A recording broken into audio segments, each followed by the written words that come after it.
I've really just got 4 or 5 questions, and barring any outsiders, that's all we need. Sounds good. Oh, Rexy shows up, right? Sexy Rexy. Sexy Rexy.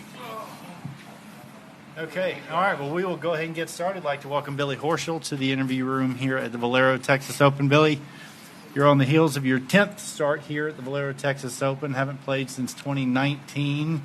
A couple of 2-3 top 10 finishes in your previous 9. Just some thoughts on being back here this week. Yeah, it's nice to always come back to a place you've had success.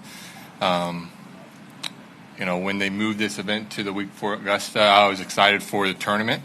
When I think the first year was 2019, they played the week before Augusta, and I just think after that, I felt I wanted to be at home to be prepared for Augusta, and that's why I hadn't been back in the last few years. But obviously, with my play as of last year, I'm not in Augusta, so I need to be here to play. And last year was a great reassessment in the year to understand things, and I think going forward for the rest of my career, I'm going to play the week before a major. I feel better going into the major with some rounds under my belt, understanding where my game is. So, like I said, Valero is an unbelievable sponsor of the PGA Tour.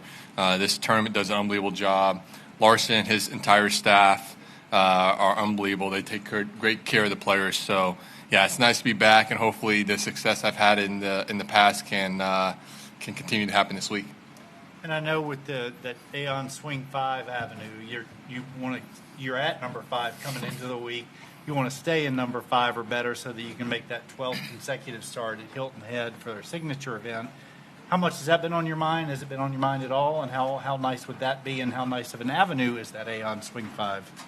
Yeah, I mean, last year was tough not to play well for a multitude of reasons. And this year, and one of those reasons is there's events that I'm not in that I'm accustomed to being into. Not being at Bay Hill this year was tough. I played that event every year since 2013. I'm not in Hilton Head right now. I'm not in Memorial. I haven't played Genesis a lot, but I started playing that again. So, there's a lot of events that I'm not in this year due to the play of last year, and so I know I've had to play well this year. I haven't played bad. I just haven't played well enough, and to play well the last couple of weeks to finally get myself in a position to be able to qualify for one of the signature events is huge. We know what those events are.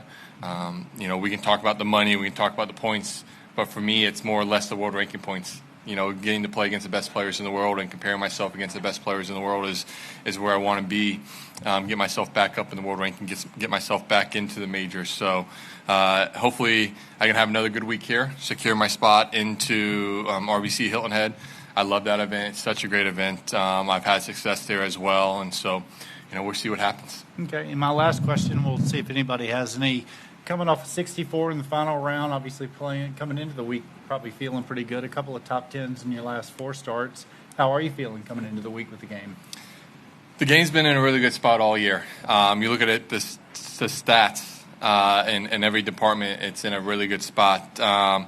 It's sort of been more or less getting out of my own way. I say getting out of my own way. When you hit shots that you're not accustomed to hitting the way I did last year, you start to have some mental little demons in there a little bit, and so I've had to clear those out and replace them with better golf shots. And Players was a tough one because I'd played well at Cognizant, and I'd played well at Phoenix WM, except for the final round. I had a really bad final round, so the game was trending in the right direction. I was really excited about Players, but like I said, there was some of those mental things that arose again that week, and I just had to address them with my team and talk to them about them, and have a better, mental game plan going into Valspar and then last week. And so, yeah, game's in a really good spot. I'm excited about where it is, where it's heading. I'm excited about all the work Todd Anderson and everyone else on my team that we've been doing, and just trying to build the momentum. Over my career, historically, we can go back and look. I tend to play well as I build momentum. My wins come from playing well multiple weeks in a row, and that's how it's always been in my career. So hopefully I can continue to build that momentum until that victory pops up again. Okay. All right. Well, with that, we'll take Rexy. Go ahead. Going back to Sunday, it looked like you were enjoying yourself, but as you make the trip over here on Monday morning, which is it? Are you more disappointed with the finish or happy with the finish? You know, I could be disappointed because I missed 3 putts inside 10 feet on holes 6, 7, and 9. I had a couple birdie opportunities coming in, but I can't dwell on those shots because I also had 3 putts throughout the week. And historically, I'm a really good putter, and I can say I take those 3 shots away, you know, I win the tournament. I can also say that I had 3 really bad bogeys. Just really bad bogeys early in the week. So I was not disappointed at all. I was really encouraged by my game. I don't think I've come anywhere close to playing to my level that I expect of myself. I feel like I'm playing really good golf, but I don't think I'm playing anywhere what I'm capable of. So it's nice to see that even with me not even close to what I think potentially of my game and where it can go, that I'm still having chances to win. And I'm having good finishes. So I'm encouraged by the finish. I'm encouraged by the way I've played these last 2 Sundays at Valspar or the last 3 Sundays, 3 out of the last 4 Sundays going back to Cognizant. I think I shot 4 or 5 under at Cognizant. I shot 4 under at Valspar, I think, and I shot 6 under this past Sunday. So, I'm doing a lot of really good things well. I just need to clean up some things earlier in the week so I'm closer to the lead come Sunday than I have been. And going to the Aon swing and talking about getting into the signature events, as someone who started the season on the outside looking in, is it delivering what your expectations were as a player, the signature events, and providing not just that, but providing a pathway for you and others to play their way in? Yeah, I think the Aon Swing 5 and is it the Aon 10, or is that it too? Those 2 avenues have been tremendously beneficial.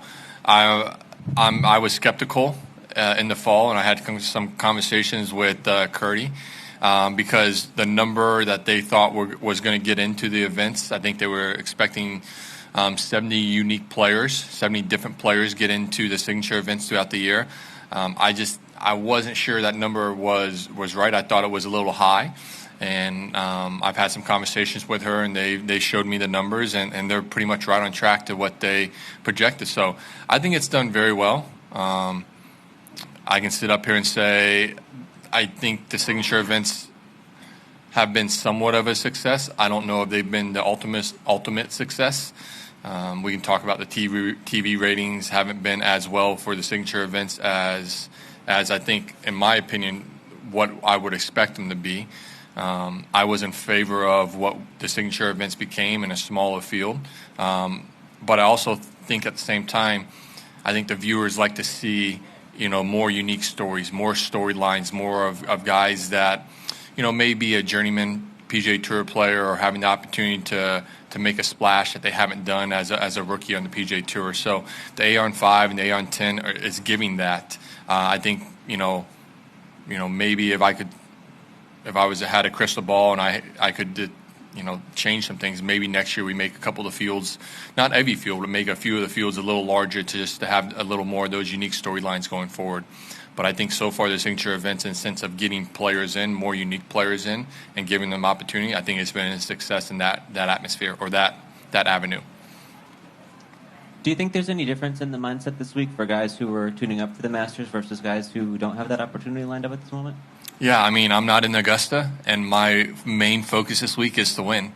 I think if you're in Augusta, you're sort of working on your ultimately you always want to win, but I think you're sort of assessing where your game is, what you need to work on, some of the shots you may need to have to be able to play well at Augusta. So, yeah, there's 2 different mindsets between the players that are in Augusta and the players that aren't in Augusta. You've been a regular at Augusta and the other majors in recent years. Is there, pressure, or do you feel an extra drive to try to get back to that level now?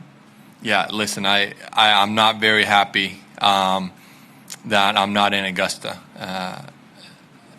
I've been fortunate enough to play there quite a few times, and I play the game of golf because I want to create a legacy. That's all I've ever cared about I don't care. I mean, the money aspect is great, but I've always understood that if you play well and you win golf tournaments, the financial side, takes care of itself.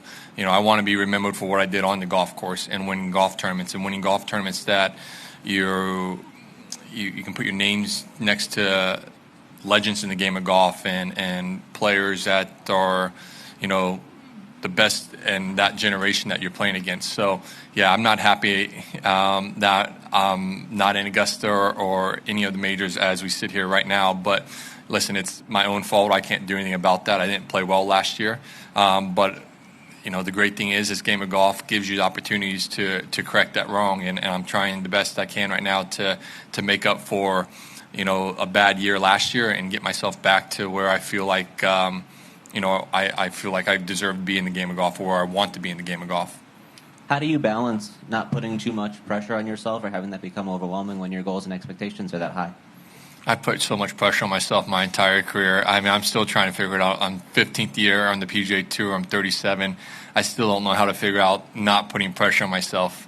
It's what I've done my entire life. It's why it's also it's been a hindrance, but it's also been a reason why I've been so driven, been so successful in the game of golf. So, there's that equilibrium I've just got to figure out, that balance level. And sometimes I have it right and sometimes I don't. So right now I'm in a really good spot, and if I can just stay here, then I think everything else will sort of fall into place where it needs to be. Okay. Final question, putting you on the spot, happen to notice, what's your fearless? What do you got there? So listen, Taylor Swift is massive in my household. My girls went to a Taylor Swift concert last year in Atlanta with my wife, and they are massive Swifties. And so my oldest one, Skylar, made me a bracelet, and I've been wearing it for almost a year now. It just says Sky, Kolbs, and Axe. And then after the Players' Championship, talking with my team and my wife about, I just need to go out there and play with less fear. You got to be fearless. And so my wife made me a fearless bracelet. There's a little more of a backstory behind it. I sort of had a dream. I think Sunday night, players woke up Monday morning, and we were talking about Valspar that week before I left that Monday morning. I said, I think I'm just going to put Sharpie on my left wrist that says fearless, because I just felt like I had a dream seeing fearless on my left wrist. And she's like, well, I'll just make you a bracelet. So she made me a bracelet, and I think, and I didn't realize this either. I don't think my wife realized it at the time. I guess Taylor Swift's second or third album is Fearless, and she has a song Fearless. So listen, I'm not the biggest Swiftie. I get asked about it a lot from the fans now when I sign autographs. They ask if I'm a Swiftie or their friendship bracelets and everything. So it's a cool little thing, but also just sort of puts me in the right mind frame of when I'm playing golf of what I want to be thinking about. I like it. You could have really raised the bar and said it would go over a tattoo instead. Exactly. I've thought about tattoo, but I'm not a tattoo guy. Yeah. So. Well, Billy, we always appreciate your time. Thanks for coming by. Thanks, Dougie.